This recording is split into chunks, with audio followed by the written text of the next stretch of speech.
सात संग जी, धनी और गरीबी की निरंकारी साखी। महापुरुषों, आप लोग जरूर सुनिएगा। तो चलिए शुरू करते हैं। एक गांव में एक गरीब किसान रहता था। उसका एक बेटा और एक बेटी थी। किसान अपने बेटा का विवाह करके कुछ साल के बाद अपनी बेटी का विवाह एक अमीर घर में कर देता है। सात संग जी, बेटी बहुत अमीर घर में गई थी। उसके घर में नौकर चाकर काम करते थे।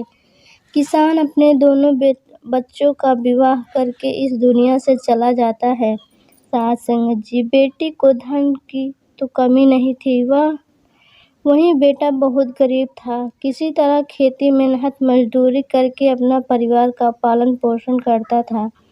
सात संग जी, उसकी पत्नी भगवान भोलेनाथ शिव की बहुत बड़ी भक्त थी। सात संग जी, गरीबी होने के बाद भी वो भगवान से कोई शिकायत नहीं करती थी। वो थोड़ी में गुजारा कर लेती थी और अपने परिवार के साथ खुश रहती थी। सात संग जी, वहीं उसके पति की बहन धन ज्यादा होने के कारण घमंडी थी। वो अपने भाई की गरीबी के कारण उससे कोई रिश्ता नहीं रखना चाहती थी। उसकी बहन धन के घमंड में इतनी चूर थी कि अपने भाई को देखना तक पसंद नहीं करती थी। सात संगत जी, बहुत समय बीत गया और बहन के ननद की शादी पड़ गई। उसने अपने भाई को बुलाया तक नहीं। किसी तरह उसके भाई को पता चला और वो बिना बुलाए ही बहन के घर शादी में चला जाता है। सात संग जी, बहन उसको देखते ही अपने नौकरों से कहकर घर से बाहर लौटा देती है। सात संग जी, भाई भूखा प्यासा रोते हुए जा रहा था। तभी रास्ते में उसको एक बूढ़ी माँ मिलती है। उसने उसे भाई से पूछा, बेटा क्यों रो रहे हो? इतने में वो अपने सारे दुख की कहानी बताता है। सात संगत जी, बूढ़ी माता ने उसे समझाकर चुप होने को कहती है। बूढ़ी माता जी गरीब किसान के बेटे से कहती है कि यदि पास में मेरा बगीचा है, चलो कुछ खा के आराम कर लो। सात संगत जी, दोनों बगीचों में जाके खरबूजा खाते हैं। फिर बूढ़ी माता ने एक थैले में खरबूजा और कुछ खाने के सामान रख के उसे वहां से भेज देती हैं। सात संगत जी, घर पहुंचने के बाद बच्चों सब अपने पिता के आने का आगे पीछे घूमते हैं।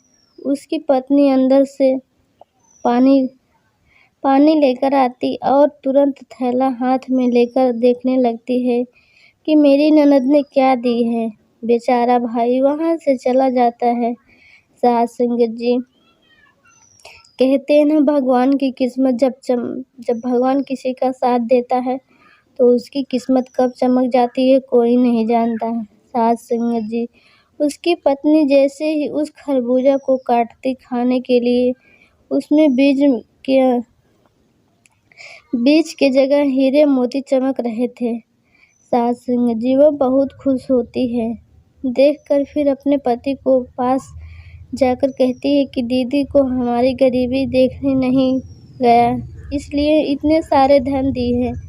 बेचारा किसान भाई सोच में पड़ जाता है और किसी से कुछ कहता नहीं है।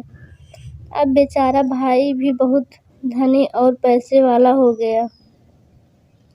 सात संगत जी, भाई के अमीर होने की खबर धन के घमंड में चूर रहने वाली बहन को पता चला और वो बिना बुलाए अपने मायके यानी अपने भाई के घर आती है।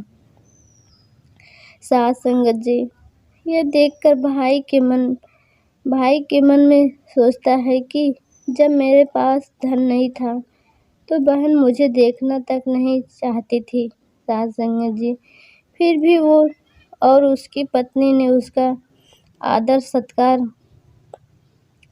करते हैं। साथ संगत जी।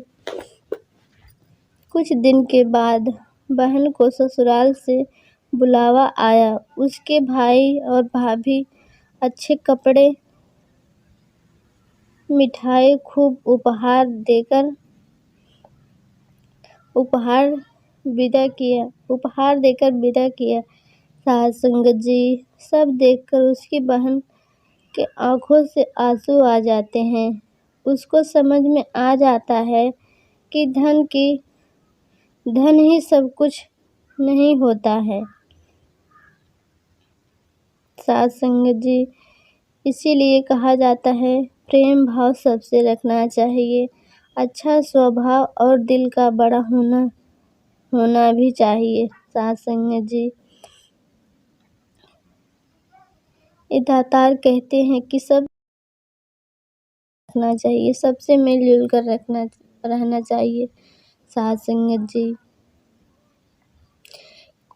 कभी भी किसी चीज़ का घमंड नहीं करना चाहिए, क्योंकि घमंड ज़्यादा दिन तक नहीं टिकता है। सास संगत